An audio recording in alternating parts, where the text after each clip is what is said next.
Viewers like you make this program possible. Support your local PBS station.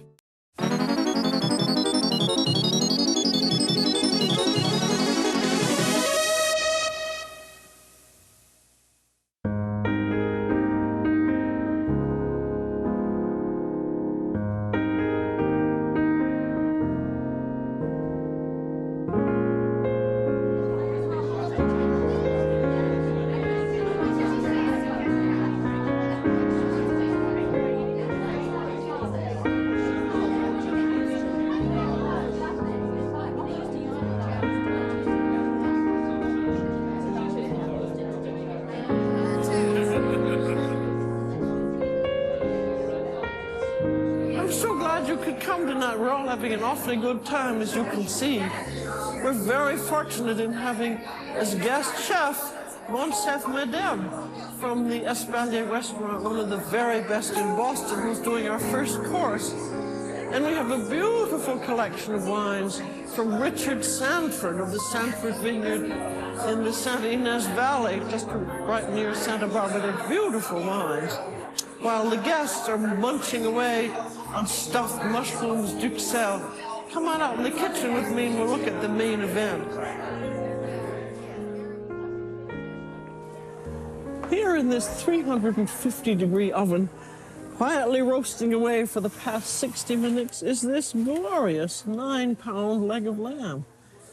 Yesterday, at my market, I spoke with Master Butcher Bill Boscovich, and I asked him about the term spring lamb. Historically, that was something that was used in merchandising and selling lamb, but that's no longer the case anymore. Why is that? Well, we have the high-quality lambs coming to market and marketed between 5 and 7 months of age, which gives us a pretty good assurance of a high quality and a very tender cut of meat. Is that all year round? All year round, because lambs are grown in every state in the country. So spring lamb is out, is a term? Out. Out. Right. Out. No longer here. Well, right. then, but the grade is important. How about that? Right. Indeed it is. That's the USDA stamp on the outside rolling label, and it reads USDA Choice.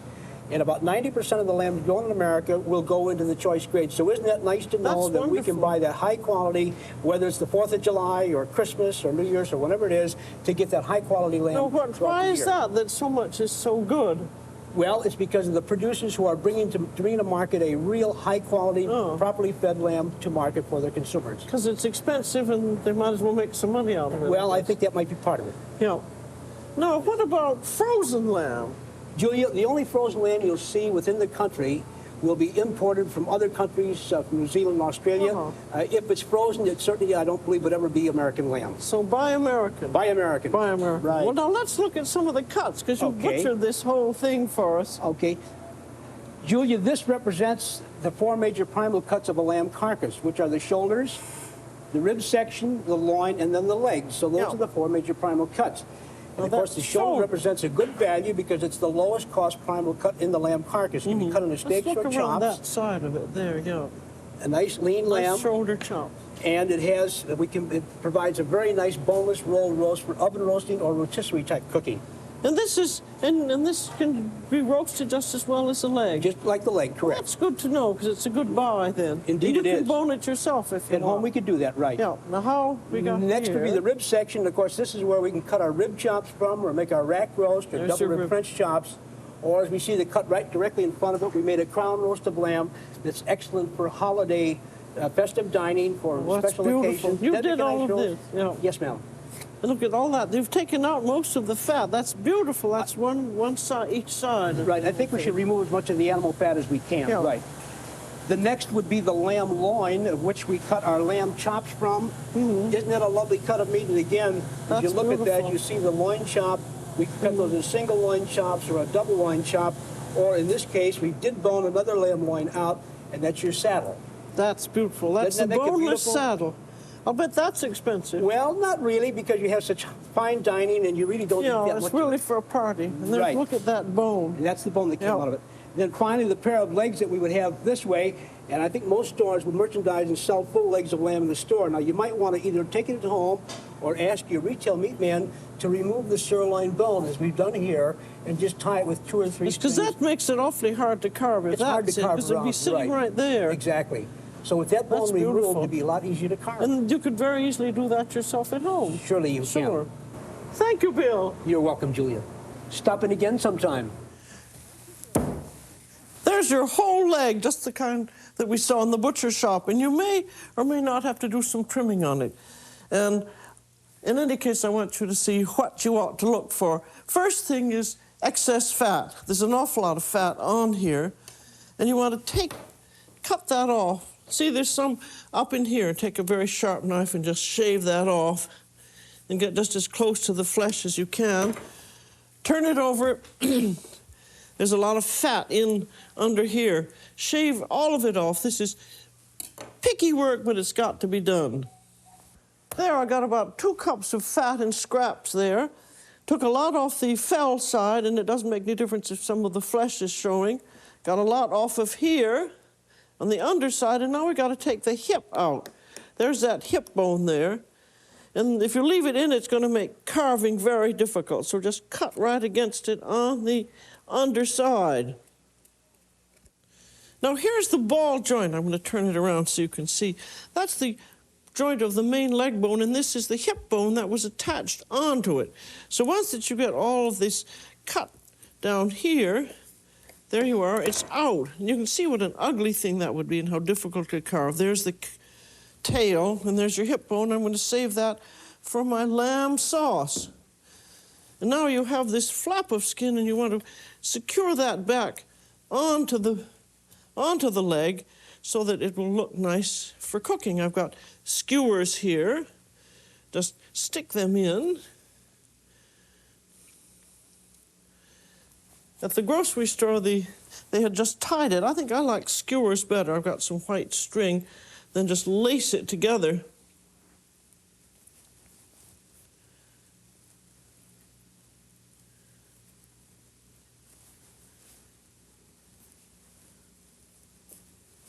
There. Lacing makes it easier to undo because you can just pull out the skewers and the string comes out. As you will see later, the skewer system makes it very easy to get rid of the string, and another reason I like it is that you don't have string marks on the outside of the lamb. Now I'm going to make a little mustard sauce. I've got 2 cloves of pureed garlic in there, and here's some good strong Dijon-type mustard, 2 big tablespoons full, and some dried rosemary. And then for added flavor, some soy sauce, not too much, just enough to flavor it up. It is a very good system. It helps the lamb to brown. And then some good olive oil, which I'm just going to beat in so it's rather like a mayonnaise. And one good reason for having this kind of a sauce on top of the lamb is, you see, I've taken so much fat off it that flesh is a little naked, and with this mustard coating, I won't have to baste it. You've noticed I've left the shank on. It makes a nice handle, and you need it if you're going to carve it the French way, as you'll see. And I'm putting a little rack underneath for air circulation. And of course, the shank is sticking out, and that's going to mess up the oven. So just put a little bit of foil under there, and that'll prevent that from happening. And now let's make the lamb sauce. Here are the raw lamb bones chopped up, and I've got to brown them in the oven along with the whole chopped onion, a few whole cloves of garlic, and a small carrot. So I'm putting them in a 450-degree oven, and I'm going to leave them there for half an hour. Now I want to see if the bones have browned. They should have in half an hour. Yep, there they are. Just break them up and stir them around. Now I want the sauce to be lightly thickened, so I'm going to sprinkle in about 4 tablespoons of flour there. And turn that around, and the flour has to brown because this is a brown sauce. So back that goes into the oven for about 5 minutes. You might have to stir it up once. But that's a neat trick for browning the flour. That's still a 450 oven. Well, that ought to be nice and brown now. Yep. There you are. See, there it is. And just dump that all into a nice big saucepan. Then this is a very important part of it, is to deglaze the pan, because there's some nice juices in there. So I've got some chicken stock in there. and stir it all around to make sure that you get everything off. And in that goes. And then chicken stock and a little vermouth. About a cupful there. Proportions aren't terribly important here as long as you get the stock covered. And then cover with cold water. Then bring that to the simmer. Simmer it for about 3 hours. Then strain it, degrease it, and you're ready to go. For about 2.5 hours before I'm going to serve the lamb, I want to put it into a 350-degree oven, and it's going to cook for about 90 minutes. Then I'm going to take it out, let it cool off, and then I'm going to put it in a 120-degree warming oven. One of the worst things that you can do is to take the lamb from the oven right to the table and carve it, because all the juices will come out. It needs the time to rest. And also, if you keep it in a warming oven, you can get it cooked an hour or so ahead of time. Now let's do the grits. This is grits. It looks like white cornmeal, and it is kind of white cornmeal. What it is hominy, which is white cornmeal that's been dried and then treated in a special way. And it's a great favorite in the South, and it's also wonderful when you cook it up and then mix it with eggs and cheese and gratinate it, and it just cooks up wonderfully with lamb or with beef or with hamburger, and that's what we're going to do now. And this happens to be instant grits. And I've got 2.5 cups of grits and 10 cups of boiling water there, and in it goes, stirring it all the time, and that takes about only 5 minutes to cook. I'm going to put in about a teaspoon of salt there, and about a tablespoon of butter, and you just let it cook for 5 minutes, and that's all there is to it. There, that's good and thick. Look at how thick that is, and that's been about 5 minutes, so now you're ready to put the other stuff in. That's hot. I'm going to put in a cup of sour cream, which fattens it up a little bit. Stir that in. And then we want 3 eggs.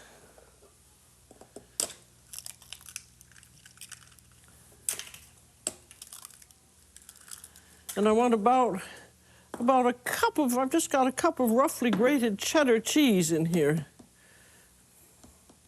Just want to stir that all up nicely.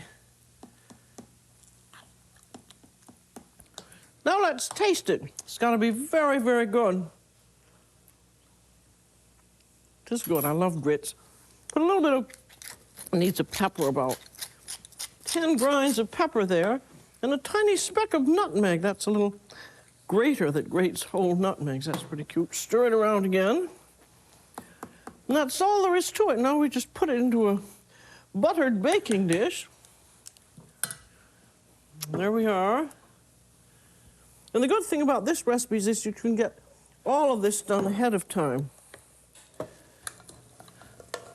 There's no easy thing about this. You bake it at a 375-degree oven for about 40 minutes, but before you put it in the oven, sprinkle on about ½ a cup of grated Swiss cheese. That'll give it a nice brown top. Now let me show you the dessert. This is going to be a very elegant pear dessert. It features pear halves poached in caramel oil, and you notice that they're fanned out this way, and then they're going to be served in puff pastry. I call it a feuilleté of pears caramel. And this is a pair of paired pear halves, and you want to make a very neatly take the inside out, but you're going to leave the stem on. So if you can neatly pair them and cut the stem in half, you're very lucky. And that's taking out that lower part. Then, this is the important part to make it like a fan. You want to cut the slices, but leave the slices attached at the top. And then after they're cooked, they fan out. That's really not very difficult to do, I must say. And then in they go to a pan, and then put on lemon juice and do all of the pears, and then immediately caramelize them, which I'm going to do now. Now this is going to be a very special caramel. It starts out with 1 stick. That's 4 ounces of butter, which you melt. And then you're going to add 3/4 of a cup of sugar. This is very different than most caramels, which would start out with plain sugar or with sugar and water. This is really the kind of caramel that you use if you're making that famous upside-down apple tart tatin. And after a little while, the butter's all going to melt. You just have to be patient. It takes about 5 minutes to make, and don't get upset if it all looks kind of lumpy, because it's going to smooth out in a little while. Now this has gone about 1.5 minutes, and look at it, it's all bubbling up. And pretty soon that's going to start browning, and you just stay right with it. Now, as you notice, it is beginning to brown, and it still looks very lumpy, and it will continue to look so until you get the pears in and cover them, and then the pear juices will dissolve the caramel. That's almost it. Now, that's just about right. I'm going to set it off the heat now and put the pears in.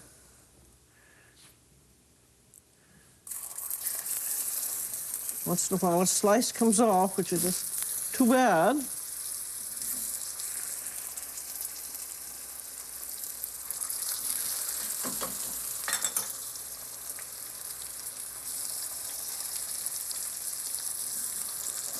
Now I go back over heat, and I'm going to cook them covered for a few minutes.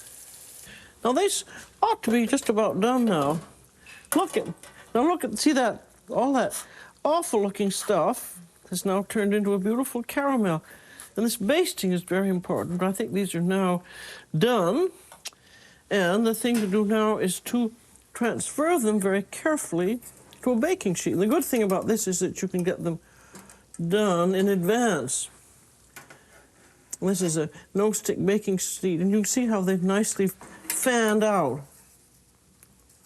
I'd like you to see how to assemble one of these.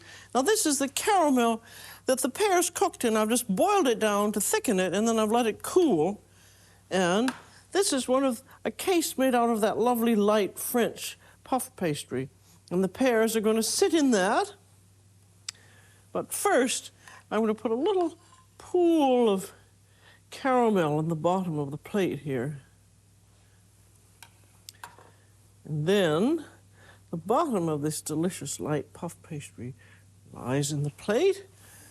And then a little lick of rich pastry cream that's been flavored with dark rum. And then here comes our poached, peeled pear half that fans out over the puff pastry. There's a little bit of, you want to be sure when you're doing this, and you're doing it at the last minute, have something to wipe up any little splatters. That's what they always do at the White House. Now, just a little layer of that lovely thick caramel on top, and then a little plop of whipped cream goes there. That's softly whipped cream sweetened and flavored with rum. And there goes the top of the puff pastry case. And now let's get back to the roast leg of lamb. I want to show you how to carve it. Well, it wouldn't do to have a dull knife, so I'm just going to give that a little honing, though my husband sharpened it ahead. Well, now, good thing about cutting it in the kitchen, I've got this handle, as you remember, then grab it with an impeccably clean towel. And look at how easy it is to get that trussing string out. There go your skewers. And there's the string, and it just pulls right out. You see, that's much easier than having to take off a truss. Now, start to carve. And with this end here is very easy to carve because you've taken the bone out. And look at that beautiful pink meat. I don't carve it too thin. That's about, how thick would you think that was? Maybe 1/16 of an inch. And I like, this is the French system of carving, just straight down. It makes it so much easier. And then after you've carved on this side, you just rotate the lamb on the other side and just carve down that way. But this is the way lamb meat should be. I think a lot of people have never had it the way it should be. There. They would just keep rotating and carving, and you get the general idea. It's much easier than any other way of carving. And now, I want you to meet the man who's responsible for tonight's first course. Julia, look what I brought you. Live lobsters from Boston. This is Moncef Meddeb from the Espalier restaurant. Lobster's our first course. The kitchen is all yours. And to go with our lobster, I selected this beautifully sweet buttercup squash. Let me prepare it for you. The next step is to cook this squash in a generous cup of chicken broth until tender. And now let's make a sauce for this dish. We're going to need about 2 tablespoons of shallots, a branch of fresh tarragon, some cracked peppercorn, and 2 cups of Chardonnay. And now let's reduce it. And that's going to take about 5 or 6 minutes. Now that the wine is reduced to about 3 or 4 tablespoons, let me finish this sauce by adding 2 tablespoons of heavy cream and 2 sticks of sweet butter. Let's raise the heat a little bit and whisk everything around. Okay, now that the butter is all melted and incorporated into the reduction, this sauce is ready. Let's go back to the squash. As you can see, I've coarsely mashed it, and it's also been cooled to room temperature. Now we're going to blend it. And we're also going to add 1/3 cup of heavy cream to round out its rich flavor. And in this cup here, I have 1 whole egg and 2 extra egg yolks, which I'm going to blend in to the mixture, and this will help it set later on during the baking. Now that it's nicely blended, let's season it. A couple of pinches of salt, 2 turns of the white peppercorn meal, a few shavings of fresh nutmeg, and a squirt of lemon juice. And let's blend it again. And now I'm going to bake this mixture in a 400-degree oven for 15 minutes. Now for the lobsters, we're going to cook them in plenty of boiling and salted water with a little pinch of vinegar, red wine vinegar that is. Place the lobsters and let them cook for about 15 minutes at a bare simmer. And now chanterelles, a wonderful wild mushroom. I'm sautéing a few for our dish. Now let's go for the final assembly of our dish. To the peas and the squash on the plate, let's add our lobster, our wonderful wild chanterelle. Let's not forget our sauce.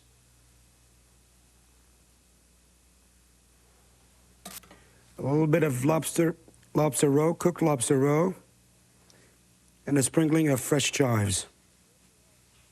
So there you are, Julia, and bon appetit. What a beautiful selection of wines. Thank you, Julia. These are the wines we're going to serve tonight. Here's a Chardonnay 81 with a beautiful label with yellow flowers. And this is a Pinot Noir Vin Gris, a sparkling wine, and the Pinot Noir that we're going to have with our lamb. Rick, this Pinot Noir Vin Gris is interesting. I don't think I know that. Well, it is interesting, Julia. This is wine made from a red grape, and the grape is crushed and immediately pressed just to get a hint of the color. Mm-hmm. You know, it's the skin that gives the wine the color, and taking the red grape and just pressing it right away, it just gets a delightful sort of copper tone. And this is the wine we're going to have for our aperitif. Isn't that? It's beautiful. You certainly... You wouldn't call that a vin rosé at all, would you? Well, no. I think that there is a distinction between the rosé. Generally speaking, a rosé is sort of a sweeter wine. This is absolutely dry. Is the rosé made the same way? The rosé is made by usually fermenting the red grapes on the skins so as to pick up more color. Yeah. This is pressed immediately after crushing just to get a little bit of the color. Yeah. It's a beautiful color. This particular wine is made just like Chardonnay in a traditional sense. It's fermented in the barrel and then bottled in the spring after. We have a little taste. Let's do. Let's do. This is just lovely. Do you think we could compare it with the Chardonnay? Well, indeed. Indeed, Julian. Okay. And while we're at it, let's see an etiquette of opening a bottle of wine. Well, Julia, I like to take the capsule off the top of the cork. Well, you're doing it just a little down below. Just a little bit below. Yeah. And I think that the capsule has become an important part of the entire package in the presentation of the wine. Yeah, sort of the dressing, exactly. how it's dressed. It's always nice to know how to do things the correct way, I think. And I think just pulling the cork out gently, you know, you want to have a corkscrew that has a helix action so that the cork comes out fully rather than the corkscrew pulling out of the cork. What's that nice sound of it opening up? Mm-hmm. This is the Chardonnay. Mm-hmm. I can see it does remind one a little bit of it, but it's a deeper... Well, both these wines, Julia, were fermented in the oak, so you can catch that oak aroma of both the wines. Mm. What a marvelous dinner we're going to have. Thank you, Rick. You're welcome, Julia. Ladies and gentlemen, dinner is served.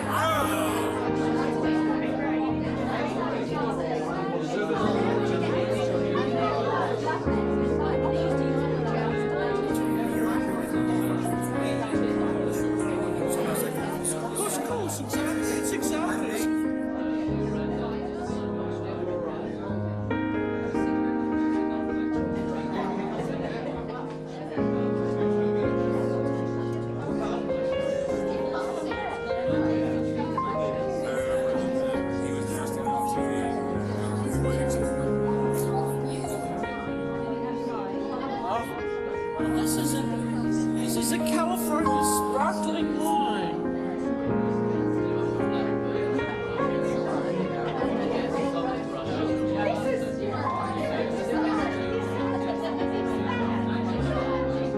We've had an absolutely splendid dinner. I want to thank our special guests, Moncef Meddeb and Richard Sanford, and thank you for coming. Join us again next time. This is Julia Child. Bon appetit.